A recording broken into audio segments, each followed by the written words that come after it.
Hai guys, kita ke teman cerita lagi nih ya. Tapi sebelum kita ke ceritanya, temenin skincare bentar ya biar gue kagak males. Habisnya kadang kalau gue habis bikin video langsung plok gitu lanjut tidur. Jadi biar kita menolak rasa malas, biar sekali mendayung 2-3-4 pulau terlampaui, temen bentar aja ya nih.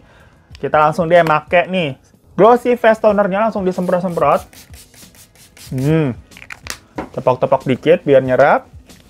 Lanjut lagi pakai Glossy serumnya. Pakainya 1-2 tetes lah ya. Terus langsung ditepok-tepok. Cepet banget ngeresepnya lagi. Udah, kipas-kipas bentar. Lanjut lagi ke night creamnya nih, tutupnya hitam. Nah, totol. Gosok. Udah kelar, gengs. Cepet banget kan ya? Iyalah pakai produknya skincare-nya Mirel, cepet. Nah, kalian makan juga langsung satset ya, order produknya Mirel. Kayak gue ini pakainya yang paket Glossy Series. Pakai kode voucher ini juga nih via Shopee biar dapetin diskonnya. Makanya skincare udah deh cek. Sekarang kita lanjut ke ceritanya. Cek! Halo gengs, welcome back di teman cerita. Dimana di hari libur ini, gue nggak tahu ya video ini bakal tayang jam 1 atau jam 7. Tapi yang jelas misalkan kalau kalian nonton video ini malam-malam, jangan khawatir udah. Karena cerita kali ini bisa dibilang ya serem sih. Soalnya tetap ada setan-setannya. Tapi ujung-ujungnya bikin nangis, gengs. Ini tuh sebuah teman cerita. Ya waktu gue baca plot twistnya sampai akhir, gue sedih sampai nangis. Dan gue mau ngucapin terima kasih banget kepada teman kita nih namanya Mbak Putri, yang udah ngirim cerita yang bener-bener indah menurut gue nih. Oke, langsung aja ya, siapin deh tisu kalian. Deket-deket gitu, jangan jauh-jauh. Dimana Mbak Putri ini sendiri dari kecilnya di sini maksudnya dari bayi ya, itu dirawat dan dibesarkan di sebuah panti asuhan yang berada di daerah Batam. Dimana berarti dia tumbuh besar, itu sendirian tanpa sosok keluarga kandungnya. Yang mana berarti orang-orang di panti asuhan itu jatuhnya yang menjadi keluarganya. Nah, walaupun mempunyai kehidupan yang berbeda dengan anak-anak normal yang biasanya punya keluarga yang utuh, tetapi Putri ini tetap bersyukur karena orang-orang yang ada di panti itu baik banget. Bahkan sampai akhirnya, waktu Putri menjadi dewasa, para pengurus panti di situ itu bener jadi kayak keluarga. Dan semacam menjadi rumah juga kalau dia pengen pulang gitu merasa kangen. Nah, tapi sebelum kita cerita ke Putri yang sudah besar, Putri di sini ingin menceritakan dahulu kisah masa kecilnya di panti tersebut. Jadi pantinya itu bisa dibilang panti resmi, gengs. Cuman ya nggak besar-besar banget, tapi nggak kecil juga. Yang mana semenjak Putri kecil, seingat dia itu pantinya menampung sekitar 60 anak. Ya lumayan banyak lah ya. Dan di satu kamar itu, biasanya diisi sama 6 anak tuh pakai kasur tingkat. Jadi satu kamar itu ada 3 kasur tingkat. Dimana membuat ya satu kamar berisinya kasur doang, kagak ada space lagi. Ya cuma karena sedari lahir dan tumbuh di sana, kehidupan Putri bersama anak-anak lainnya, mulai dari bangun tidur, berkegiatan, dan tidur lagi, itu semua dirasa wajar aja sama Putri. Karena kan dia nggak tahu juga nih, kehidupan anak-anak lain di luar sana tuh bagaimana sih emangnya? Yang jelas pokoknya Putri merasa senang, selalu punya teman dan gak kesepian. Soalnya selain Putri yang memang ini pribadinya introvert, jadi dia bertemannya sama geng satu kamarnya gitulah. Putri ini juga nggak bisa sendirian banget, karena dia selalu ketakutan. Perkara dia bisa ngelihat setan.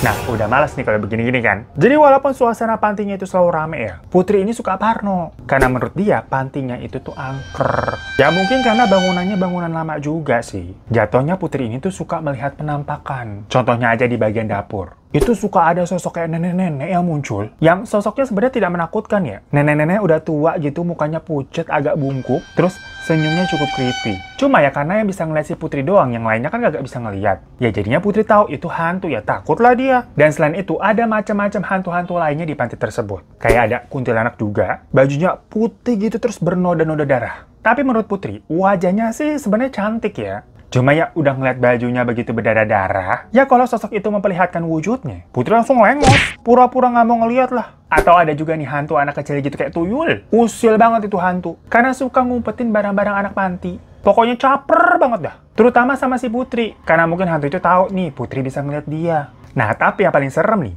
itu ada hantu Mr. Gepeng.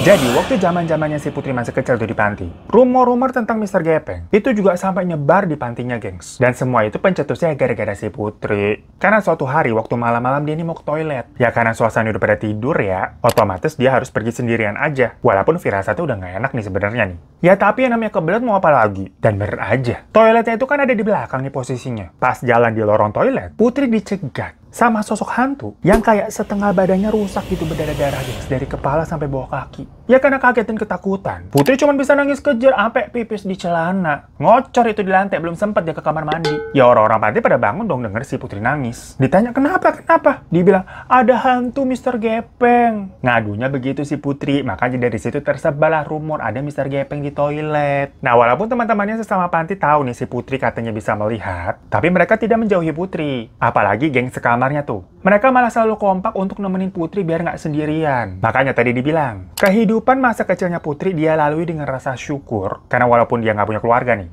orang-orang di sekelilingnya itu baik banget. Jadi dia ngerasanya tidak sendiri. Namun semakin lama, satu persatu teman-temannya itu kan mulai diadopsi sama keluarga baru. Walaupun konteksnya memang di panti itu, ya selalu keluar masuk anak baru ya. Tapi anak-anak baru itu jatuhnya rata-rata pada masih bayi. Dan teman-teman Putri yang tumbuh kembang bersama, apalagi teman-teman sekamarnya, itu ya satu persatu keluar karena telah mendapatkan orang tua asuh. Nah kebetulan, memang kondisi Putri ini sedari kecil, itu sedikit berbeda dengan anak-anak lainnya karena kondisi bibirnya itu sumbing. Ya mungkin hal itu adalah salah satu alasan kenapa si Putri ini tidak mendapatkan orang tua asuh. Dia beranggapan mungkin saja waktu itu orang tua asuh yang memang ingin mengadopsi suatu anak, itu ngelihatnya ya pengennya anak yang kondisinya normal. Hal itulah yang menjadi awal kesedihannya si Putri. Ya tapi para pengurus panti, itu selalu menyayangi Putri tanpa membeda-bedakan ya. Sampai akhirnya Putri tambah dewasa nih. Kira-kira waktu itu umur Putri 11 tahun. Seluruh teman-teman yang tumbuh besar bersama dia, itu udah diadopsi semua rata-rata dari umur 5-6 tahun. Diganti nih sama anak-anak baru, yang jatuhnya lebih muda, jadi Putri itu paling tua. Namun setelah bertahun-tahun menjadi anak senior di panti itu, Putri menjalaninya dengan ikhlas-ikhlas aja. Karena bukan satu-satunya sih sebenarnya dia yang macamnya anak senior ya. Ada yang lebih tua lagi. Sampai akhirnya menginjak usia mandiri, terus bisa kerja sendiri dan hidup keluar dari panti. Nah, jadi mereka-mereka lah nih, para kakak-kakak seniornya Putri, yang nggak dapet orang tua asuh juga, itu yang menjadi panutan untuk si Putri. Dimana sekarang goalsnya Putri nih, berarti gue harus belajar dengan rajin, biar nanti pas masuk usia dewasa, gampang nyari kerja, terus mulai hidup mandiri di luar panti. Nah, tapi waktu itu pas usianya 11 tahun tuh tadi, yang sebenarnya bisa dibilang ya udah gede lah ya. Jarang banget ada orang tua asuh yang ke panti itu mau mengadopsi anak yang umurannya udah segitu. Biasanya ya kalau mereka adopsi, itu ya dari bayi atau paling banter tadi tuh 5-6 tahunan lah. Rata-rata begitu ya kalau di sana ya. Tapi ini ada tahu-tahu ya, sepasang suami istri yang datang dan pas ngeliat anak-anak di sana, mereka tertarik untuk mengadopsi si Putri, gengs. Ya tentunya Putri bener-bener kaget. Berasa didatengin apa tuh, Helmi Yahya gitu, dikasih uang kaget. Atau tahu-tahu didatengin tim bedah rumah begitu. Kan girangnya bukan main. Kayak, aduh, masa sih mimpi apa nih? Akhirnya ada nih yang mau ngadopsi gua.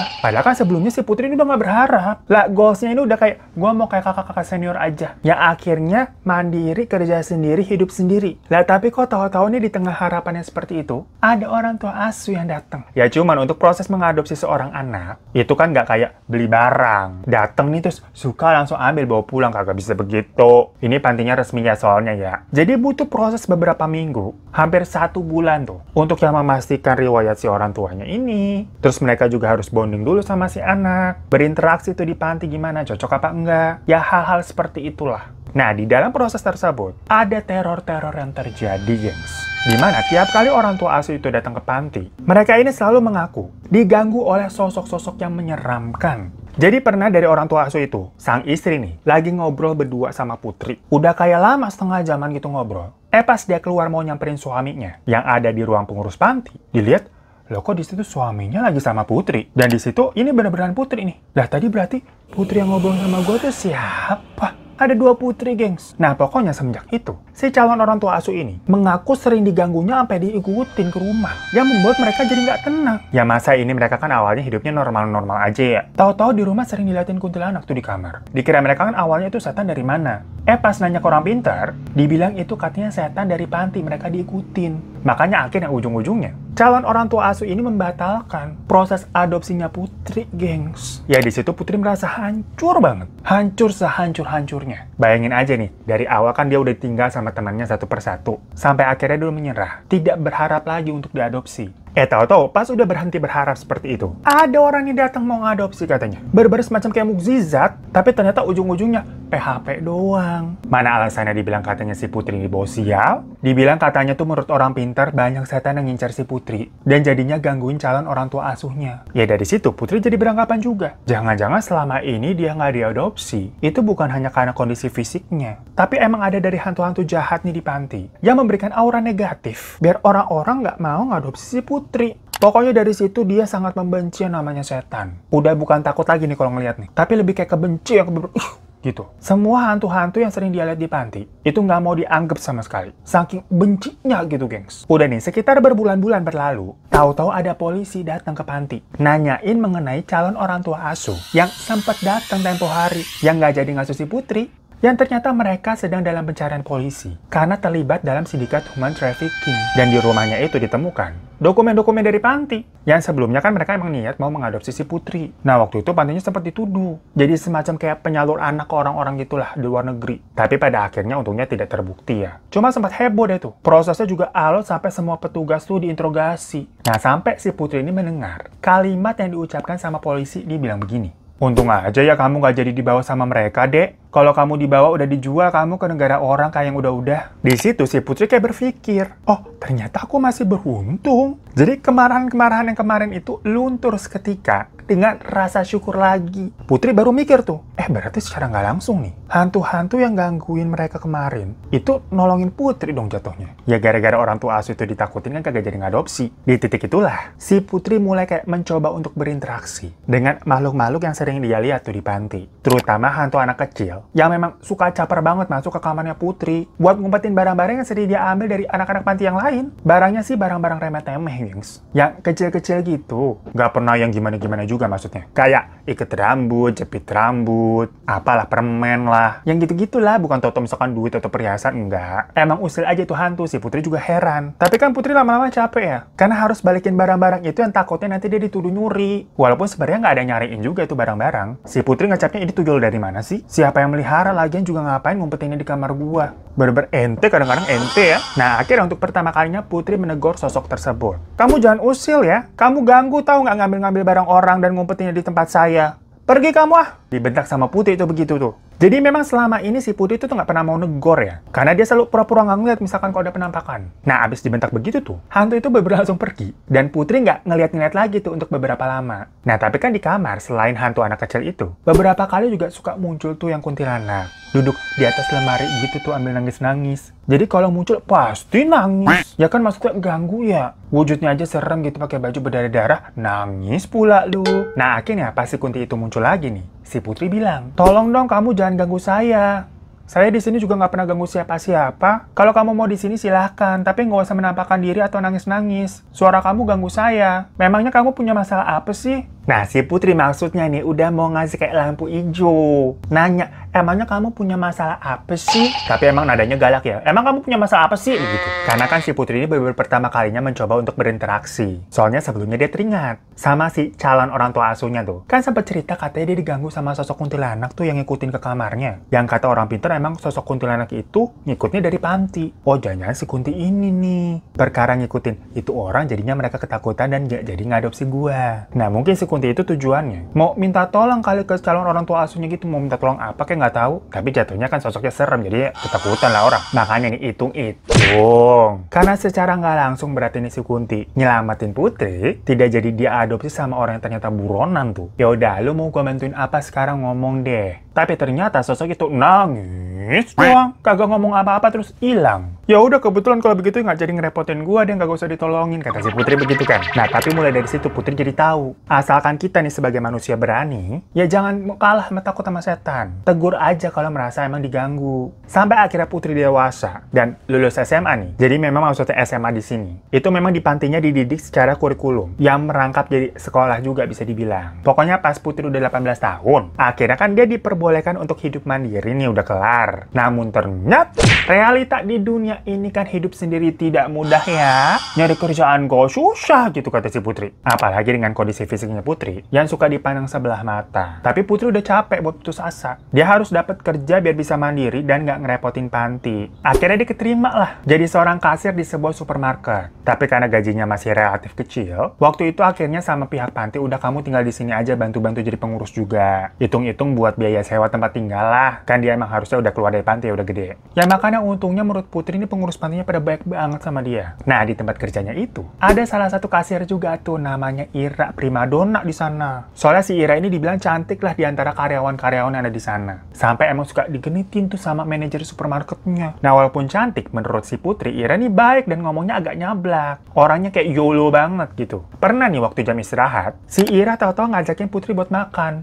Kayak, Put, makan yuk ikut. Nah, jadi selama beberapa minggu si Putri mulai kerja, dia tuh selalu makannya sendirian. Karena kan Putri aslinya pemalu ya. Susah bergaul sama orang baru. Nah, yang pertama akhirnya ngajak si Putri makan bareng lah si Ira. Sang primadona toko. Putri berasa kayak, wah nih orang udah cantik, baik banget. Ya udah Putri seneng tuh. Makanlah mereka di belakang toko sambil ngobrol-ngobrol. Di situ Ira main curhat aja. Kalau katanya dia habis digenitin tuh sama si bos, tangannya gatel banget, grepe-grepe. Risih dia katanya. Tapi ya gimana lagi, gue butuh kerjaan, kalau nggak gitu gue dipecat. Ya Putri dengerin aja gitu kan ya. Terus nggak sengaja si Putri nyeletuk. Ya abisnya kan wajah kamu cantik, harusnya kamu jadi artis tahu. Si Ira yang emang orangnya nyerocos ya, langsung nimpalin. Ya elah Put, maunya gue sih juga begitu ya. Sampai gue udah bela-belain masak susuk nih, tapi nggak mujur. Bukannya produser yang kegayat, malah si manajer toko, amsyong deh gue. Hah? Seriusan, Ra, kamu pakai susuk? Si Putri kaget dong, tau-tau si Ira ngomong begitu. Mana itu pertama kalinya mereka ngobrol kan maksudnya? Iya, kenapa? Takut loh. Apa mau juga? Udahlah, nggak usah. Buktinya gue hidupnya gini-gini aja. Kayak kagak, dosa iya. Makanya gue pengen lepas nih, tapi takut. Takut kenapa emangnya, Ra? Ya takut aja. Soalnya ada pantangannya banyak banget. Nggak bisa main lepas sembarangan gitu aja.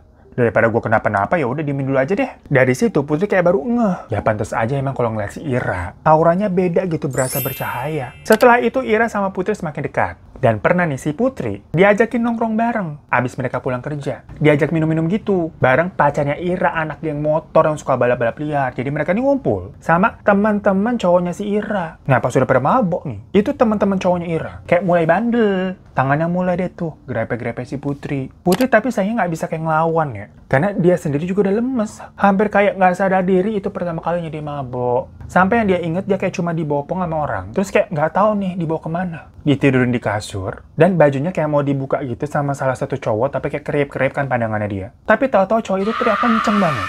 Dan Putri kayak blep, udah nggak inget apa-apa lagi.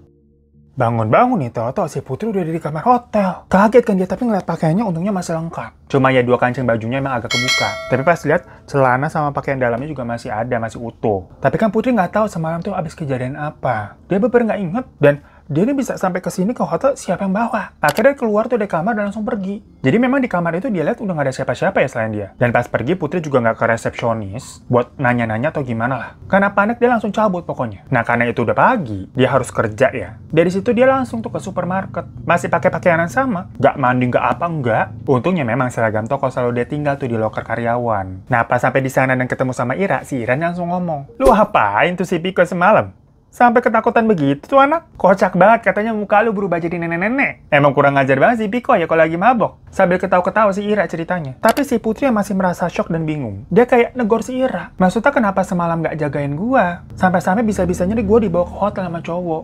Si Ira malah ngomong, "Ya ilah, gak usah kecantikan deh lu Put. Masih mending ada yang mau sama lu tuh si Pikoy. Kalau bukan karena mabok matanya jadi burem, mana mau dia sama lu. Bukannya lu manfaatin, malah lu takut-takutin sampai kabur tuh anak." Dalam hati si Putri kan kayak, kenapa sih Ira ngomongnya begitu sih? Nah ini ada anehnya lagi gengs. Jadi pas hari itu, setelah si Putri selesai ya pulang, dia kan ada takut-takutnya nih buat nyari alasan. Kayak semalam dia nggak pulang tuh kemana. Ya walaupun udah gede, tapi kan sungkan aja ya. Apalagi konteksnya si Putri tahu nih semalam dia habis mabok, sampai dibawa ke hotel sama cowok. Jadi dia merasa bersalah lah, macam kayak cewek-cewek yang nggak bener. Padahal selama ini image-nya di panti ya cewek baik-baik. Makanya dia disayang tuh sama semua pengurus panti. Nah, akhirnya si Putri itu udah nyiapin alasan buat bohong. Dia mau bilang kemarin malam nginep di rumahnya si Ira. Tapi pas Putri pulang, seluruh pengurus panti nggak ada tuh yang nanyain dia semalam kemana. Kayak udah pada diem aja, tidak terjadi apa-apa. Ya, dalam hatinya Putri, ini orang-orang pada cuek, emang apa nggak nyadar kemarin malam gue kagak pulang. Terus dia diem-diem nanya lah, sama anak panti yang ada di situ. Semalam Bu Ida nanya-nanya tentang gue nggak pergi kemana belum pulang. Jadi si Bu Ida ini emang kepala panti di situ. Tapi sama si anak panti itu dijawab, maksudnya gimana kak? Kan kakak kemarin pulang jam 8 malam langsung tidur masuk kamar kan? Maksudnya kakak habis itu pergi lagi gitu? Kok aku nggak tahu juga sih? Lah si Putri bingung dong. Ah pulang jam 8. Jelas-jelas dia pergi mabok tuh sama si Ira. Wah, nggak paham juga deh. Yang penting dia selamat aja deh, nggak ditanya-tanya sama orang panti. Nah, besok-besokannya nih, waktu Putri sama Ira barengan tuh lagi kerja jadi kasir. Kan kasirnya ada 6 tuh, banyak berjejer. Ada cowok nih yang tipenya Ira banget deh pokoknya. Ngantri di lainnya Ira. Nah, si Ira udah nungguin banget kan si cowok ini kan. Sampai pelanggan-pelanggannya di depannya tuh diburu-buruin. Kayak, tit, gercep banget gitu ngambilin barang. Biar si laki ini tuh cepetan maju ketemu dia. Udah sekitar 3 orangan lagi nih. Tahu-tahu kasirnya Putri yang udah kosong. Sama Putri dibilang, boleh antri di sini aja. Ya maksudnya kan biar nggak ngular gitu, biar nggak panjang antriannya ya. Nah, otomatis si cowok itu berpindahlah ke line kasirnya si Putri. Di situ Putri kan nggak tahu kalau Ira ternyata ngincer cowok itu buat ya tebar-tebar pesona aja gitu kali bisa kenalan. Ditambah lagi ternyata pas lakinya itu udah disampai di depannya Putri, ada adegan kayak ngobrol basa-basi. Nanya, Mbak udah lama kerja di sini. Produk yang ini sama yang ini bagusnya yang mana ya Mbak? Yang gitu-gitulah sewajarnya aja sebenarnya. Tapi ternyata si Ira ngeliat begitu, dongkol dia. Pas pulang-pulang ngomel tuh ke si Putri. Dibilang katanya dia udah ngincer itu laki. Kenapa? Lu nyuruh pindah ke kasir lu. Jadi drama lah. Ya Putri kan minta maaf aja, nggak tahu dia. Kalau ternyata si Ira ngincer ya tahu dari mana. Dan dikira Putri ya udahlah ya. Ini juga orang stranger gitu. Customer di supermarket itu. Nggak kenalan juga, nggak tahu namanya siapa. Tapi besok-besokannya. Ternyata pas laki itu datang lagi, dia selalu ngantrinya di tempat Putri. Karena di tempat jaganya si Ira, itu selalu lebih rame. Ya karena mungkin kan dia cantik nih. Jadi banyak bapak-bapak gitu cowok-cowok yang lebih milih dilayaninya sama si Ira. Tapi kan Ira ngelihat si Putri ketemu sama itu laki lagi jadi empet ya. Orang si Ira ngincer banget itu laki, tapi kenapa itu laki selalu ke tempatnya si Putri? Sampai tahu-tahu ini jujur emang agak drama sih ya. Itu laki minta nomornya si Putri. Tapi saat itu kondisinya si Putri emang nggak punya handphone, gengs. Ya selain dia belum butuh juga, menurutnya buat isi pulsa itu mahal buat si Putri. Nah yang ternyata si laki ini ngenalin dirinya namanya Hilman. Kerjanya di PH Production House dan mau menawarkan si Putri buat jadi figuran atau ekstras gitu. Cuma ya lewat-lewat doang, lumayan kok bayarannya 50.000 per hari. Dan jadwalnya juga bisa fleksibel. Pokoknya minimal ngambil 2 hari dan bisa dicocokin berarti sama waktu liburnya si Putri ini kerja di supermarket tersebut. Kalau mau yaudah nih kartu nama saya, nanti hubungin aja tuh, makanya tahu namanya Hilman. Si Putri mikirnya wah ini kebetulan. Dia shift liburnya di supermarket tuh hari Rabu sama Kamis. Jadi dari Jumat, Sabtu, Minggu, Senin, Selasa itu dia masuk. Nah misalkan kalau dia ngambil 2 shift tuh Rabu sama Kamis buat jadi figuran, berarti seminggu dia bisa dapat 100.000. Kalau sebulan dia bisa dapat 400.000.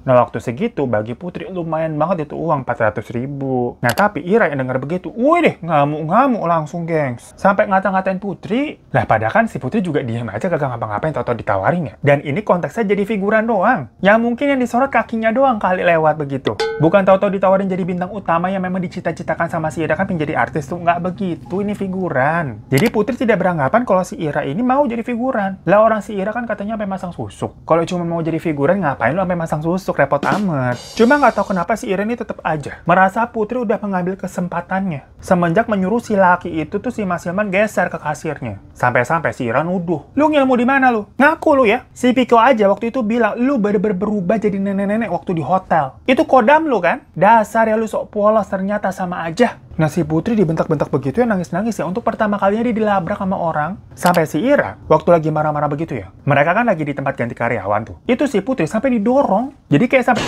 nabrak loker di belakangnya. Ya namanya loker biasa gitu kan nggak stabil ya. Ditabrak begitu ada helm di atasnya.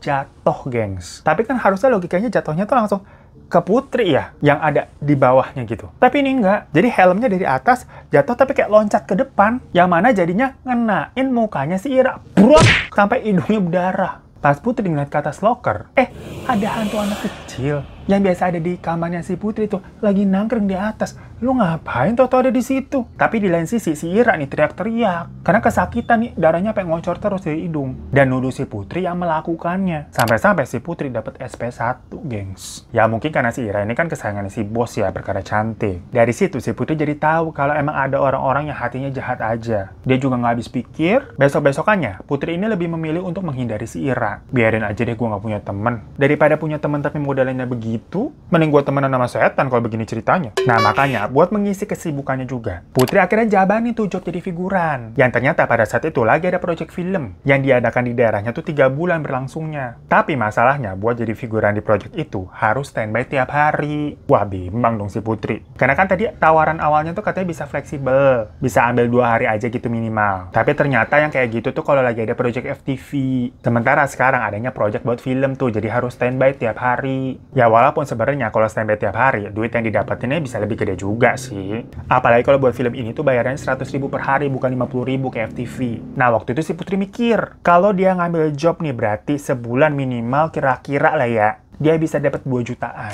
Makan udah ditanggung tuh dikasih nasi kotak. Tapi memang jam kerjanya nggak tentu ya. Cuma ya dia juga nggak ngapa-ngapain kok, nggak apa-apa sebenarnya. Dan kerjanya di panti, itu lagi nggak sibuk-sibuk banget, bisa disambi lah. Sedangkan gajinya di toko, dia jadi kasir. Waktu itu tuh 1,8 juta sebulan. Tapi belum makan loh itu ya. Cuma ya konteksnya itu kan bisa kerja lebih dari 3 bulan lah. Bisa terus-terusan, bisa panjang. Lebih terjamin lah istilahnya. Nah, kalau job film ini, itu kan cuma 3 bulan, habis itu udah kelar. Nah, tapi memang kondisinya Putri mikir-mikir lagi. Dia masih kesel nih sama Ira. Dan perlakuan bosnya sendiri, yang lebih membela Ira. Padahal kan dia ngapa-ngapain, dia korban. Malah dikasih SP1, kan ngerasanya jadi nggak adil ya. Akhirnya Putri nekat ngambil job jadi figuran itu. Sekalian lah buat nambah-nambah pengalaman. Kali-kali nextnya dipakai-pakai terus nih sama PH-nya Mas Hilman. Kalau ada syuting-syuting lagi diajak. Ya udah, dia akhirnya keluar kerjaan dari kasir tuh, gengs. Dan bener aja kerjaannya jadi figuran itu di syuting kakinya doang lewat-lewat. Jadi kan ceritanya dia jadi lalu lalang masyarakat begitu. Atau sekedar duduk-duduk di restoran yang buat pelengkap suasana lah. Tapi karena tadi tuh makal udah dapet tuh ditanggung, dapet nasi kotak, terus dia juga ketemu sama orang-orang baru, Putri seneng-seneng aja waktu itu. Sampai suatu ketika Mas Hilman sempat ngobrol-ngobrol kan nih sama si Putri waktu mereka lagi break makan. Pokoknya Putri berterima kasih banget karena udah diajakin kerja di situ. Seneng banget dia kan ketemu sama artis-artis nih, bisa minta tanda tangan, bisa foto. Ya buat Putri itu sesuatu yang tidak dia sangka-sangka sama sekali ya. Nah di situ Mas Hilman bilang nih, jujurnya nih Put, dia memang menawari Putri karena melihat kayaknya nih si Putri orang baik dan merasa iba lah dengan kondisi fisiknya Putri. Makanya kan sempat ditanya, kamu udah berapa lama kerja? Dan pas nanya HP ternyata si Putri kagak punya handphone, perkara dibilang isi pulsa mahal. Mas Hilman kayak kasihan banget gitu rasanya. Makanya Mas Hilman mikir, kalau buat jadi ekstras bisa lah nih si Putri. Lumayan kan buat nambah-nambah duit. Makanya lah ditawarin kalau mau. Dan Putri juga bilang kalau dia udah terbiasa sama perlakuan orang-orang yang misalkan kalau orang jahat itu suka ngeremehin dan ngelihat dia tuh sebelah mata. Tapi kalau orang baik biasanya memang bersimpati ataupun iba yang jatuhnya pengen nolong kayak Mas Hilman. Jadi Putri tetap pokoknya berterima kasih kepada Mas Hilman nih walaupun didasari dengan rasa simpati. Nah di situ Mas Hilman ngomong lagi, pokoknya kamu harus selalu jadi orang baik ya Put. Walaupun mungkin dunia ini kejam untukmu. Kalau kamu bisa lihat, banyak loh yang jagain kamu karena hatimu baik tuh. Waktu Mas Hilman ngomong begitu, Putri ini nggak ngira apa-apa. Maaf ya dari tadi banyak banget suara-suara motor ngangengong ya gimana mau gimana. Anggap aja itu figuran gitu pelengkap suasana. Tapi kadang-kadang suka ganggu konsentrasi. Lanjut ya. Waktu Mas Hilman ngomong begitu ke si Putri, Putri tuh nggak ngira apa-apa. Dikirain maksudnya selama ini baik yang jagain, karena emang banyak nih orang-orang, terutama dari panti yang selalu sayang dan jagain dia. Dikiranya begitu aja. Ya udah tuh singkat cerita, hari-hari ini Putri syuting dia jalani dengan sepenuh hati. Orang-orang panti juga seneng. Pulang-pulang si Putri nunjukin ini dapat tanda tangan dari si artis ini. Ya zaman itu kalau dapat tanda tangan dari artis, bangga banget itu. Gua aja zaman bocah juga dulu bela-belain gitu naik sepeda ke Ragunan. Ada Desi Ratnasari gitu minta tanda tangan, seneng banget. Ketahuan jadulnya Desi Ratnasari.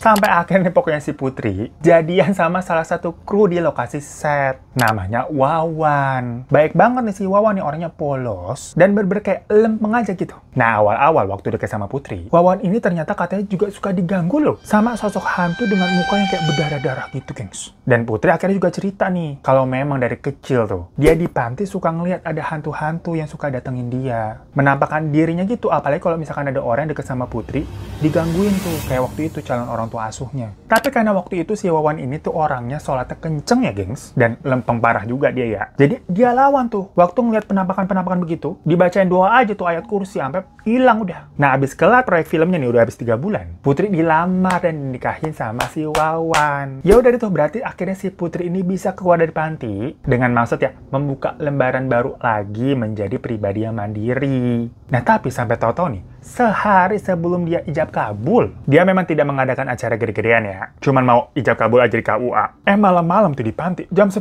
malam tahu-tahu ada ibu-ibu datang. Ya Putri bingung dong. Hah, siapa ibu-ibu datang gitu? Katanya mau ketemu Putri soalnya. Nah pas ditemuin tuh, si ibu-ibunya menatap Putri gitu kayak terpaku. Mukanya kaget dan matanya berkaca-kaca. Gak lama dia berdiri dan langsung meluk si Putri, gengs. Duh, bentar deh, gue harus menahan emosi.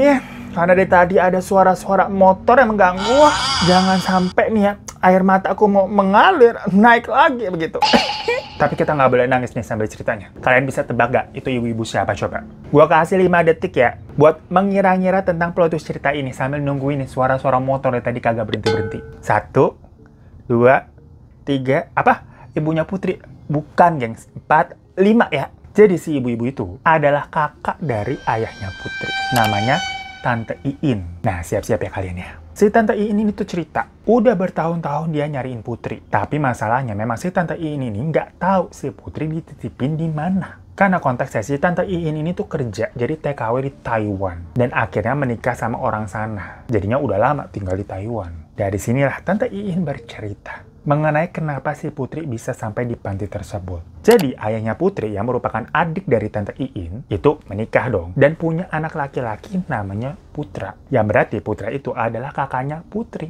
6 tahun kemudian lahirlah Putri. Tapi pada saat itu kondisi ibunya memang sudah tidak muda lagi yang menyebabkan kandungannya lemah. Dan akhirnya sang ibu itu mengalami pendarahan yang hebat dan meninggal saat melahirkan Putri. Semenjak itu, ayah merawat 2 anaknya, Putra dan Putri, itu bersama nenek mereka. Atau jatuhnya ibu dari ayahnya, atau ibunya Tante Iin juga lah berarti. Sampai nggak lama, kira-kira nih, waktu usia Putri mau 6 bulan, sang nenek ini meninggal juga karena serangan jantung. Jadi belum lama ayahnya ditinggal istrinya, dia ditinggal juga sama ibunya. Dan jatuhnya ayah itu beber sendirian, merawat kedua anaknya ini. Karena tadi tuh saudaranya Tante Iin udah ada di Taiwan sana ya. Sementara kalau kakek mah udah lama meninggal. Dari zaman ayah sama Tante Iin remaja udah nggak ada. Nah mungkin kewalahan dan alasan finansial juga. Tante Iin ini akhirnya bilang ke si ayah nih, udah kamu nyusul di sini aja jadi TKI. Gajinya besar kok daripada kamu di situ kan. Mau ngasih makan apa kamu buat anak-anak kamu, apalagi nanti kalau udah pada harus sekolah. Soalnya sebelumnya ayahnya ini memang kerjanya sebagai buruh serabutan aja. Tapi masalahnya kan dia bawa 2 anak.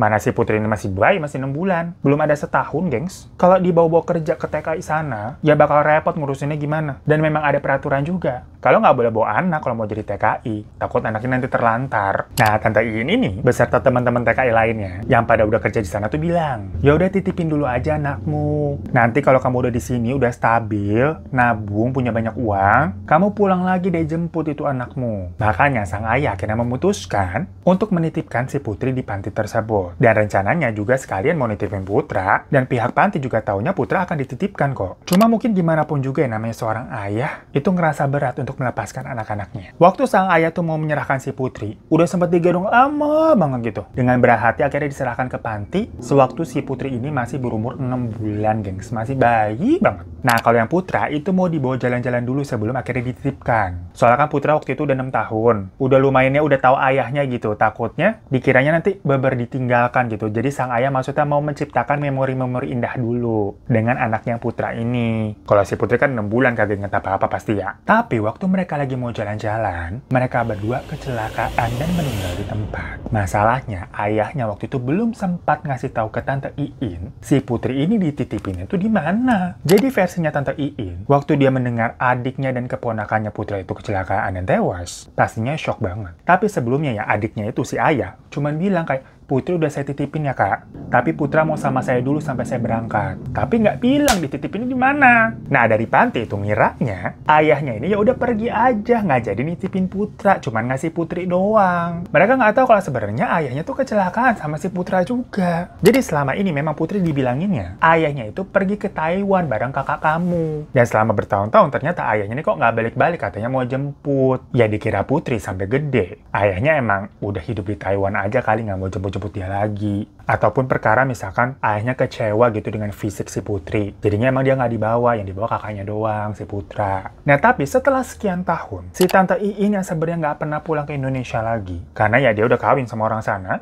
dan mau nyari Putri juga nyari kemana dia nggak punya clue. Kalau misalkan dia nekat pulang ke Indonesia. Dan nyari gitu ngubuk-ngubuk Putri di mana gitu kan butuh biaya. Karena ya tantenya di Taiwan juga bukan tahu-tahu jadi orang kaya ya. Biasa-biasa aja gitu, hidupnya juga ngepas. Nah kebetulan nih ada tetangga ayahnya dulu yang sempat ngirimin barang-barang ayahnya tuh. Dipaketin ke Taiwan, dikirim ke si Tante Iin. Tapi sama Tante Iin bertahun-tahun itu paketnya dibuka. Karena maksudnya takut sedih keingetan sama adiknya tuh satu-satunya. Tapi entah kenapa, waktu lagi beres-beres barang tersebut, akhirnya dia buka juga tuh. Yang udah kurang lebih selama 19 tahunan aja gile. Dan ternyata di situ dia nemu ini formulir panti asuhan tempat si Putri dititipkan. Makanya si tante ini merasa nyesel banget. Kenapa baru berani bukanya sekarang? Kenapa nggak dari dulu? Setelah sekian lama ini paket gue buka. Soalnya dikira isinya tuh cuman apa ya? Baju-baju, foto-foto sama barang-barang pribadinya si ayah aja lah. Makanya setelah dapat nama panti asuhannya itu, ditelepon tuh dan bener ada namanya Putri pernah dititipkan. Masih ada katanya sampai sekarang. Akhirnya selama 19 tahun tantenya nggak pernah pulang ke Indonesia, ya udah balik lah dia langsung ke Batam ke panti itu. Karena udah jelas ya, nggak perlu ngubuk-ngubuk lagi nyari di mana, cluenya udah ada, dibilang masih ada nih si Putri di sini. Di situ tantenya niatannya mau ngajak Putri untuk tinggal sama dia aja yuk. Ya walaupun nggak bergelimang harta di Taiwan, tapi seenggaknya udah berkecukupan lah. Soalnya tantenya masih merasa berdosa kan. Si Putri ini jatuhnya bisa dibilang satu-satu keluarga tantenya juga. Nggak ada siapa-siapa lagi. Tapi satu si Putri kan besoknya mau kawin ya masih Wawan. Dan hidupnya juga udah nggak apa-apa kok. Putri ngerasa masih bersyukur aja dengan hidupnya. Mereka nangis-nangisan itu pas ketemu. Tante Iin pokoknya bolak-balik minta maaf. Tapi ya Putri tahu sebenarnya Tante Iin juga nggak salah apa-apa. Semuanya bagaikan emang udah takdir aja mungkin. Tapi ternyata air mata Putri ini bener-bener langsung banjir. Waktu Tante Iin tuh ngasih foto-foto yang ada di dalam isi paketnya itu juga. Dimana di situ ada foto ayah sama ibunya waktu nikah. Terus ada foto nenek lagi gendong Putri yang masih baik tuh, sama ada Kak Putra juga. Dan pas dilihat terutama muka neneknya tuh, sama ada muka Kak Putra juga kan. Loh kok, bentar gue sampai merinding nih gengs. Kok mukanya sama persis sama sosok hantu nenek yang suka ada di dapur. Dan mukanya Kak Putra, ini mah hantu anak yang suka usil ngambilin barang. Putri sampai gemeteran ngeliat fotonya lagi kan. Diplototin tuh muka ibu sama ayahnya. Dan itu, ini kalau ayahnya mah sosok Mr. Gepeng sama kuntilanak yang suka nangis-nangis di kamar, gengs. Jadi selama ini, hantu-hantu yang ada di panti itu keluarganya Putri. Ya ibu, bapak, nenek, sama Kak Putra. Bentar. Nggak harus menahan emosi. Kayak, loh apa ini maksudnya? Putri langsung lari dong nyari keberadaan mereka. Dan yang Putri pertama kali temuin, itu ada Kak Putra yang emang lagi ada di kamar. Kepergok lagi mau ngumpetin permen yang abis dia ambil dari anak-anak panti lainnya. Otomatis di situ Putri bilang, Kak Putra jangan suka nyuri, nanti dimarahin Tuhan Kak. Tapi sosok hantu itu yang masih kayak bocah 6 tahun, cuma cengengesan sambil nyodorin permennya tuh ke si Putri. Jadi ternyata selama ini, kakaknya itu selalu ngambilin barang-barang anak tuh di panti-panti. Maksudnya buat si Putri. Ya diambil segala permen, segala jemput rambut. Beber kayak, bocah nih kakak mau nyenengin adeknya. Sampai Putri gede kelakuannya masih sama, masih disuka kasih permen gitu-gitu.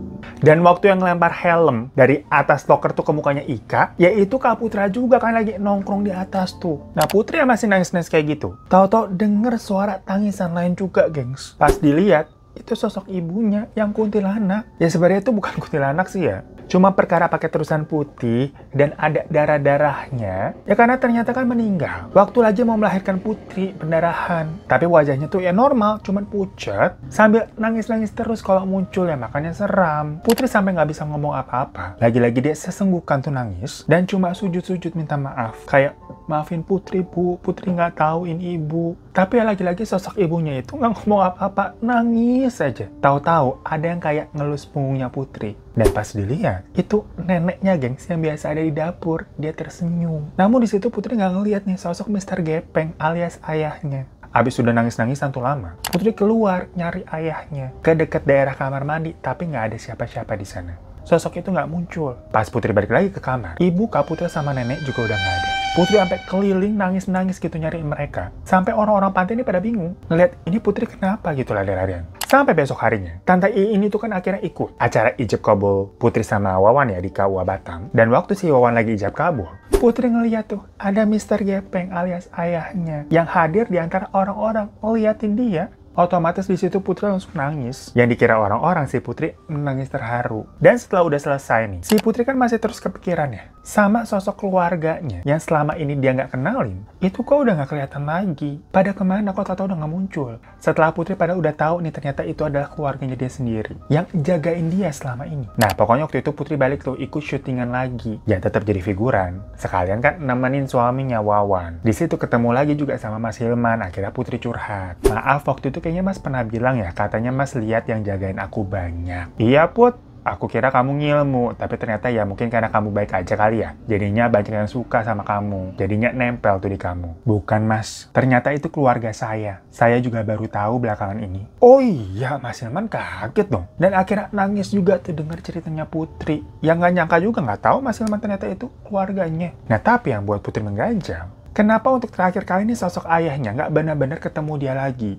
Cuma terakhir yang ngeliat tuh waktu lagi ijab kabul dari kejauhan. Maksudnya, si Putri ini kan pengen minta maaf secara langsung. Karena selama ini nggak tahu ngiranya itu adalah sosok Mr. Gepeng jahat. Pengen sujud dia kayak ke ibunya juga. Padahal ternyata selama ini itu ayahnya yang kecelakaan, makanya wujudnya serem begitu. Nah, di situ Mas Hilman berspekulasi. Kalau jangan-jangan mereka selama ini memang sengaja pengen jagain kamu, Putri. Dimana kakak, ibu, sama nenek itu sekarang udah tenang. Karena kamu udah mengenali mereka. Tahu selama ini mereka ada, dan ngelihat sekarang hidupmu baik-baik saja menikah dengan Wawan. Dan mungkin kalau ayah kamu, itu masih ada perasaan bersalah. Karena pernah meninggalkan kamu di panti dan gak sempat jemput kamu lagi. Dia gak mau nih ketemu sama kamu, makanya dia ngawasin aja dari jauh. Dengar begitu nih malam harinya. Waktu Putri lagi sendirian di kamar, dia udah pindah ke kontrakan ya bareng si Wawan. Dan waktu itu si Wawan masih kerja tuh, belum pulang. Pas lagi beres-beres mau ngapus make up tuh di kaca. Sambil ngomong sendiri nih Putri ke kaca. Maaf ya selama ini Putri nggak tahu keberadaan ayah. Putri minta maaf. Ayah nggak usah khawatir sama Putri. Sekarang Putri udah dijaga sama Wawan yang jadi suami Putri. Jadi tugas ayah sudah selesai. Dan Putri nggak pernah benci sama ayah.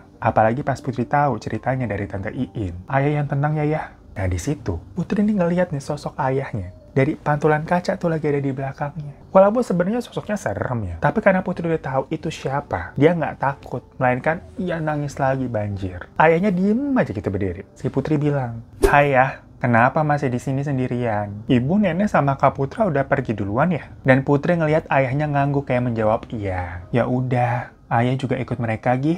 Putri udah gede, udah ada Wawan yang jagain Putri sekarang. Makasih ya selama ini udah jagain Putri. Salam buat semuanya. Putri nggak bisa nahan nangisnya, kayak langsung nutup mukanya kayak nangis gitu, gengs. Dan pas dia kayak abis udah buka mata lagi, sosok ayahnya sudah hilang.